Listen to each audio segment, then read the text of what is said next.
Welcome to the Ageless Factor with Alita St. James. Each episode features the leading cutting-edge experts in the field of regeneration, longevity, and agelessness. Together, we'll break through the stigma of aging and learn the secrets of winding up and not down at any age.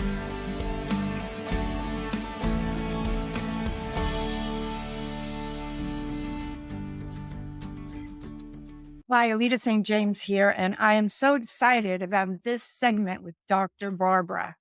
It's sexuality and agelessness.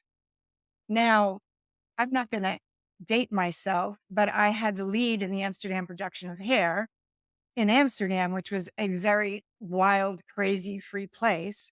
And sexuality in the 60s was like out there. So we did the nude scene, bees, flowers, freedom, happiness, everything was open.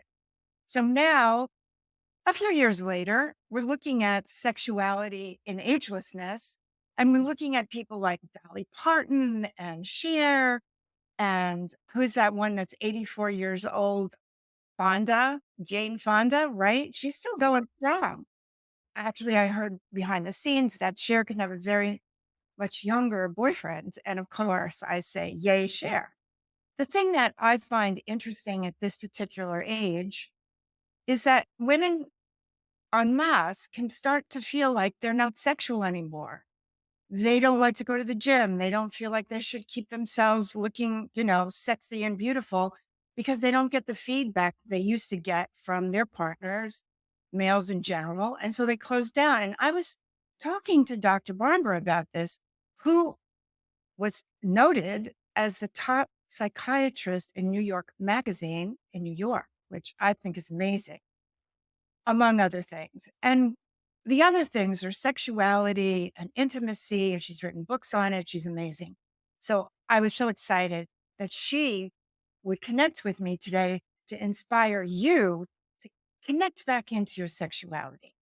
So I was talking to Barbara and I said, Dr. Barbara, why do women like shut down? Because I never really did. And she said, take it away, Dr. Barbara. Well, I do believe that women should continue to be very sexual after they go through menopause. Unfortunately, a lot of women do shut down. Actually, more than half do and become uninterested in sex. But it is possible to boost it up with many different things, from nutritional supplements to technological devices to mindfulness. You can do a great deal. So you don't have to shut down. No, and you know what, Dr. Barbara, you pointed out something that was really profound to me, is that women, and it's really true, think about it. Women, as women, we get our sexuality off our partners or our boyfriends or whatever. And if for some reason your husband hits 60 and all of a sudden the testosterone goes down, his estrogen goes up, your testosterone goes up, your estrogen goes down, you have the, juxtaposition of things, then all of a sudden you don't feel desired. You don't feel sexual. So you just shut down. You see, I like to tell my patients that they should try to maintain a regular sexual relationship with their partner, whether they feel like it or not. They should make the effort, because once you start to make the effort and get into the rhythm, you realize all the benefits and you keep it going. For instance, every time you have an orgasm, you release massive amounts of all of the neurotransmitters. And that is very healthy. It's like washing your brain. And it's very good for your brain. It fights depression. In fact, I'm convinced that people who don't have orgasms, who go into sexual retirement, I think they are more likely to get depressed and suffer from other types of mental illness. Wow. I've never really, I've studied Tantra, Dr. Barbara, and all things that I never realized that the orgasm was that important, especially Chinese medicine. It's all about that for the woman. Mm-hmm. Yeah. Yeah. Wow. I mean, there have been studies that look at the frequency of orgasm in men, and they have better health. They have better immune function, better cardiovascular function when they have more frequent orgasms. So there are health benefits, but it's a chicken or the egg problem. We don't know which came first in that case, but I encourage people to keep it up. Okay, so I'm going to present this to you, right? So I have clients that come in, women that are frustrated, like, I don't know, I have more sex drive than my husband or my partner or whatever. And I always say, they're not going to like this, but check their testosterone levels. Because if their testosterone levels are down, their sex desire is going to go down. And most of the times men say, and they all say the same thing, and it's hysterical, I'm good, I'm okay. And then say, okay, honey, but let's just check it out. Because maybe your idea of okay, I'm not feeling it from you. And what used to be there is not there anymore. So now I don't feel desired, loved, and I'm starting to shut down. So what do you say about that, Dr. Barbara? You put your finger on a very important thing that happens all the time. Okay, let's say a couple has a problem in the bedroom. Maybe he has erectile disorder, which happens, as men age. Instead of working with it, trying to figure out what to do, seeing a doctor, doing the hundreds of things you could do to help that problem, they just stop having sex together. And then she, since she's used to him being the one who initiates, she does not initiate. Okay. So women need to also take charge and express what they want and do some of the initiating. And sometimes they can bring their partner along. And sometimes men feel better when they are not always put in the position of having to take an active role, especially if they're having a health problem. So, Right. I do think and women are the ones who go to the doctors more often. Men don't go to the doctor, so they don't address their problem. I have several patients in my practice right now who have that problem. Oh, yeah. I mean, when I'm doing fertility as well, because I had twins at 57, I'm now 76, and 40% of the fertility problems come from the male sperm. And it takes weeks to drag them in to get it, processed to find out that it's not the woman, it's the man. But this is now, Barbara, this brings up a real thing that I see in my practice because I deal with the emotional, primal imprints. Yeah. A lot of women, because of religious reasons, family, whatever, are very ashamed of sex. They're ashamed of their vagina, their breasts. They cover up. They're under the covers. They don't feel free. And so for them to start initiating, it's a hard thing. Also, just giving themselves orgasms. Like if you don't have a partner, you can actually pleasure yourself and bring yourself to orgasm. And Dr. Barbara was saying to me, do you realize that it's in your brain? Talk a little bit about that because that women and most men don't even know that, but that the orgasm can actually start in your brain. Yes. I encourage patients, let's say they don't have a partner. Let's say you know, it's a bad marriage, it's a sexless marriage. Or let's say their spouse has died or they've been divorced and their spouse has gone to a younger woman, which happens there all the time. I think that woman should maintain her sexual health and self stimulate to orgasm. I think it's extremely important for her health and mental well being. But as you say, women are not raised that way, that a lot of women wouldn't think of doing that. And it is bad for them. And they go in, and then before you know it, their vagina is dry and sore. And then when they get into a relationship, it's work to get it back so that they have a sexual relationship. So I Yeah. think they keep it going even though they're alone. So when you think about it in a religious context, and I was brought up Catholic, I was in the 60s, so I wasn't really the normal Catholic girl. And I went to Europe very young, went to English drama school and did the whole thing. But the fact of the matter is that any idea of you pleasuring yourself outside of getting pregnant with a man, like that's the reason you have sex to get pregnant, was taboo. I mean, forget it. You can look at Tantra, you can start to study, all the sexual energy, like sexual consciousness books and things of that nature. But for you, oh, and Mama Gina, I met right after I had my children. She is hysterical, but her whole thing is about women's sexuality, and she has workshops on that. But actually, to fall in love with your vagina, with your breast, to actually feel that energy, because that's your sexual power. Those are your lower chakras, your first and your second. deal with your grounding, your sexuality, bringing children into the world, and creating. And when you block that off, you block your life off. So, yes, I've had stem cells and I've gone to Mexico and I do, all different kinds of things to keep me regenerating. But one of the things, the main thing that regenerates me is I go into the fifth and seventh dimension to channel that higher spiritual energy. And I have the Kundalini energy from the bottom chakras that come up, light my fire, go up into my solar plexus, my heart center, the throat, the third eye, and then up and then back down again. So that creates kind of a radiance that stem cells or anything else that you're taking peptides cannot do. They just can't. So you want to radiate when you're like sometimes, all right, I've got two kids, 19 years old. They're going through their stuff. I have a full practice, etc. I'll put on country and Western music. So for me, maybe in my life, I skipped that and I went into R&B or whatever. And I was a singer, I had a rock band.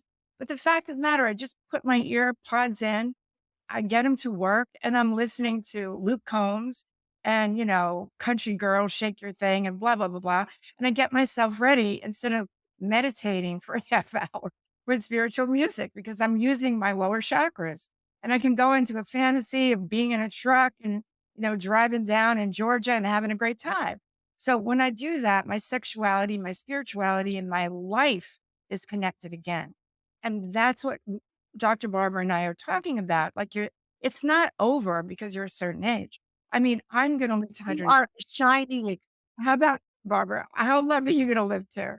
120 or 100? I hope as long as possible.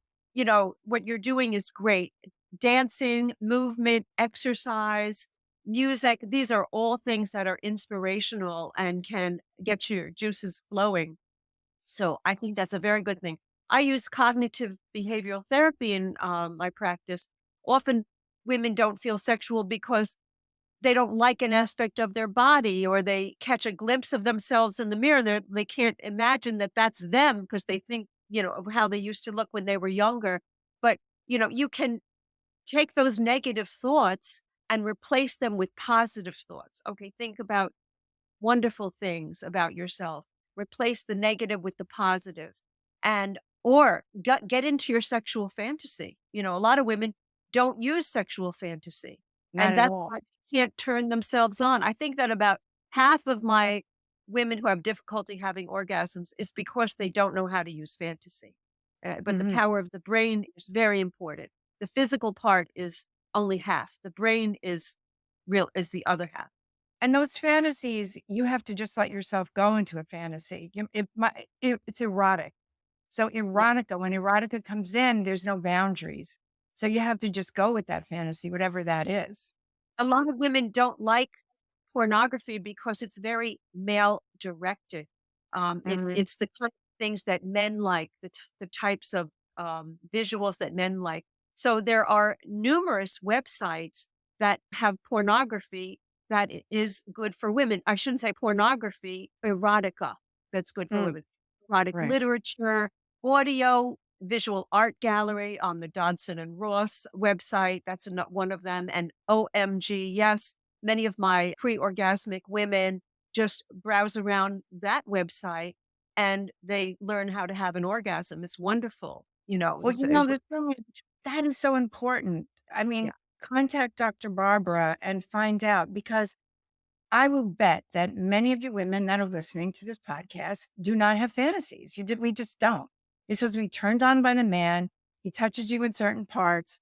You get turned on, and there it is.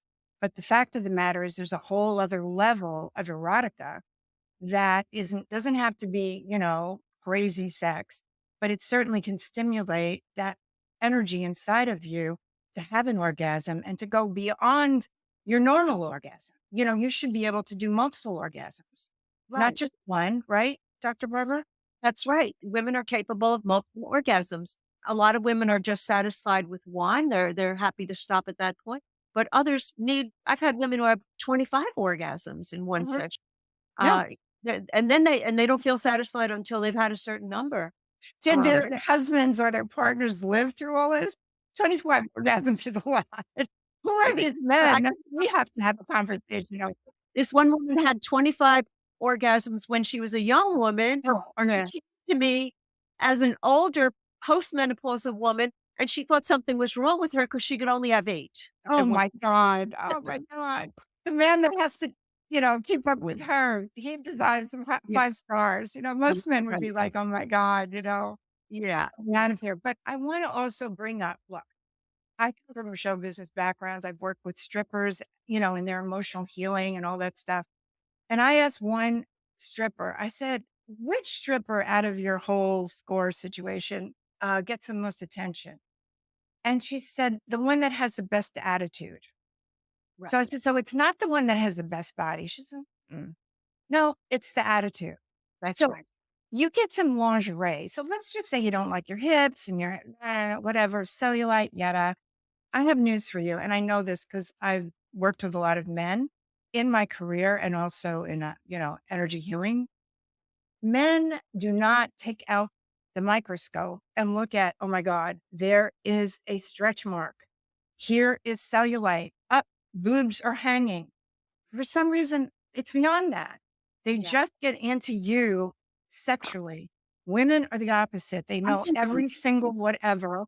And you're thinking that the man's looking at you and looking at your stretch mark. He is not. So wear something like this, like see-through, a little whatever. Do not have fluorescent lights going on. Anybody would look like an elephant with a fluorescent light. I'm sorry. You don't right. do that. You soft One lighting. light, red light. Yes, the red light, you put the candles on, you have the nice music. The most exciting thing is a turned on partner.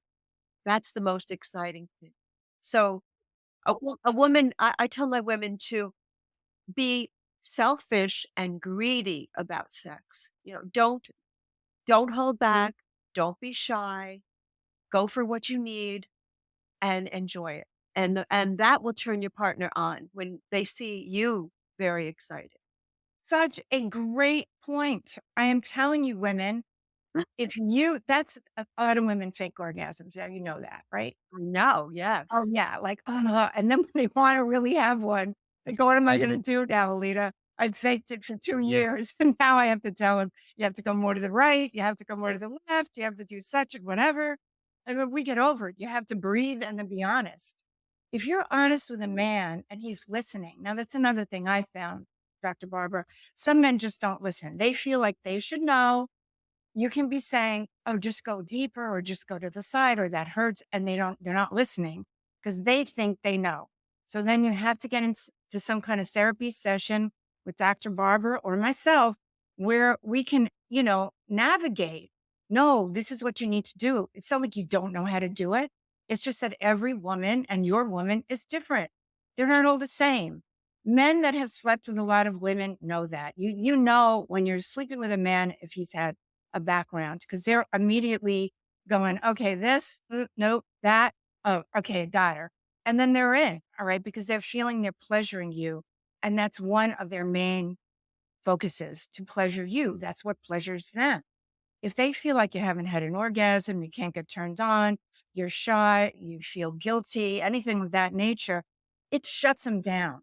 A man that wants to be masculine out in the world, if his woman doesn't make him feel like she's turning him on, it closes him down. And you can just see it. When a Yeah. man feels empowered by a feminine energy of sexuality, like I want you, in the country western songs, that's so funny. They're very simple, you know, come here, girl, I want to dance, boom, gone. You're right in there. So whatever the words are, whatever that thing is, go for it. I've had men patients like that, and when they feel that they can't satisfy their partner, they feel dejected. They look Mhm. around and think, "I bet his wife is enjoying it." They get envious of other men. It is like the saddest thing. So yes, it's up really basically up to the woman to make sure that she gets what she needs. She has to be assertive. And we have to Yeah, do.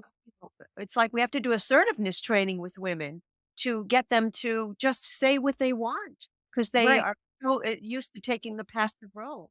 Yeah. Or faking an orgasm because they're afraid they can't have one. Then the guy's getting exhausted and then he's getting irritated. Then he wants a blowjob. That's another one I get for women. I mean, Barbara's like, you You know, know what we do in sex therapy, when a woman is capable of pleasuring herself to orgasm and, but she can't do it in front of him, we tell her to let him lie in the bed next to her, face away from her so he can't see, and stimulate herself until she comes. yeah, And then we gradually bring him closer and more involved. But he can't be too involved because, she's not used to having him there. But it gets to be it can be very pleasurable. And that's one thing we do with couples who are having that problem. yeah. And it's a trust thing. It's like you're with a man, he's with you. You need to move into a place where you both want to get an orgasm. You both want to have a sexual connection, which is one of the best connections you can have in a relationship. If I'm in a sexually happening relationship, I can have the biggest fight with the guy that I'm with my man. And as soon as he goes, baby, boom, it's over. You just transition. But if you don't have any sex going on there, no sexual energy, it's like fighting and whatever. Oh, It's you're right. You're so right about that. yeah, When couples connect sexually, it's like starting over again, yeah, the anger from the fights of the week, it's just dissipated. So I really recommend that my couples try to have sex once a week. And if that's released. them, once every other week, but don't let it go much longer than that because you need that connection. And when you have an orgasm, oxytocin is released 5 times the normal amount. That's the bonding hormone. So whoever you're with at that moment, you bond, just like a mother and a baby bond. Oxytocin secreted, and that causes the milk letdown. And it's that bonding that occurs. So I do think it's really essential that couples keep this alive. And that's where women get in trouble. Dr. Barber, it's like a classic. Like if this is like an ex-murderer, don't sleep with him. Because as soon as you sleep with him, chemicals get released and you're gonna bond. He Oh, won't, yeah. but you will. So you want to pick the right guy that you're having your oxytocin experience with and your bonding experience with, because then you're stuck. Exactly. And the women are more likely to get stuck than the men, okay? Men don't have as high levels of oxytocin, okay? Oh, that's So, okay interesting. for them to play around with somebody that they really don't wanna get stuck with, but women are much more likely to get stuck in a relationship with someone, so it's not very smart to play around with a bad boy that you wouldn't wanna be with. Right. Certainly after a certain age, right? Dr. Right. Barbara, it's like, come on, you got to get wise. Yeah. Now, this is the thing I wanted to ask you. In terms of men, their brain functions in, I could put the sex part in a box or the woman I'm having sex with in a box, and I don't get emotionally connected. And where women immediately get emotionally connected once you really sleep with a man. Is that 100% accurate, or do men have to choose not to be emotionally connected, or is there something physiological that goes on there?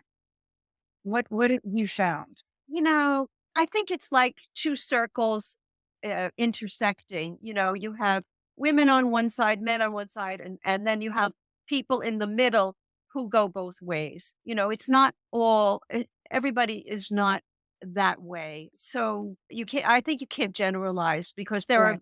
some very sensitive men who, react emotionally and get very easily attached, and then you have some other women who are just want to have a fling. So I don't think you can generalize, but there is a tendency to go in that direction. Yeah. Because men are from Mars, women are from Venus Yeah. kind of idea that Yeah. goes on. But, I will say, all right, Dr. Barber's a certain age, which we won't reveal unless she wants to. I've blabbed my mouth all over since I had twins at 57 and I'm now 76. So everybody gets it.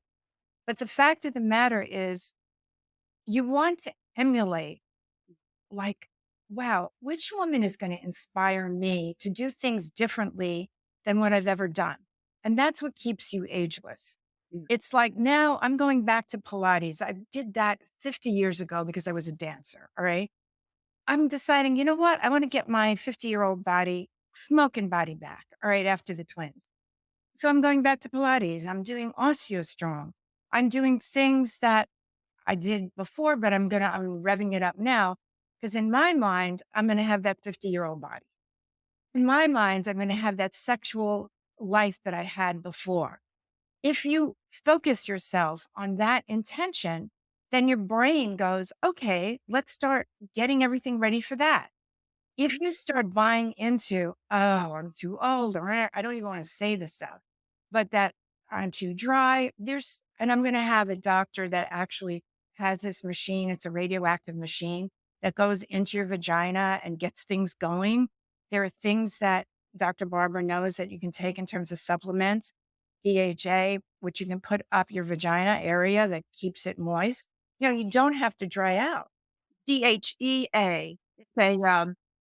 It's the precursor to estrogen and testosterone, and it converts into those hormones in your vagina.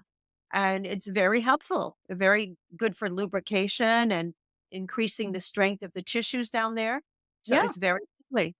So you Yeah. can go to someone like Dr. Barbara. She can give you a prescription for it. You put it in and, you're a whole different woman. You do Right. your Pilates, you pull that energy up into the core of you.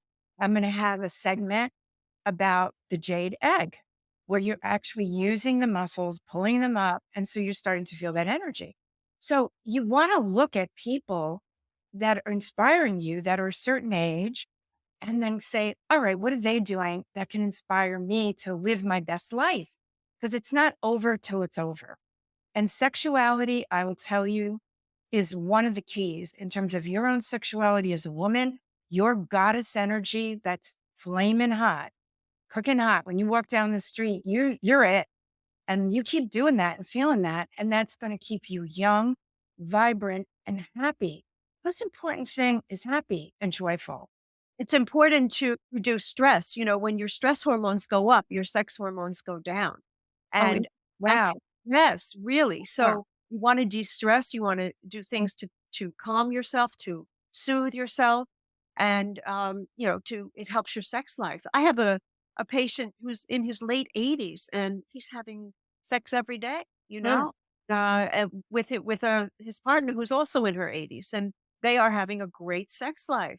Well, they're All the not worried about getting pregnant. That's it. No, no, no, no. They have such a wonderful attitude and they're having so much fun.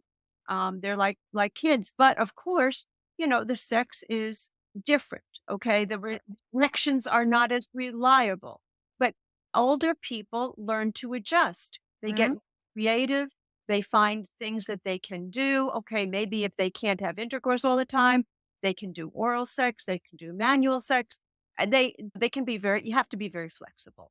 Yeah, and And you have to have enjoy it, right? You have to enjoy sexuality and mm, understand that that partner, male, female, in front of you, we're talking about heterosexual, it could be, yeah. same sex, whatever, is Mhm. not your enemy.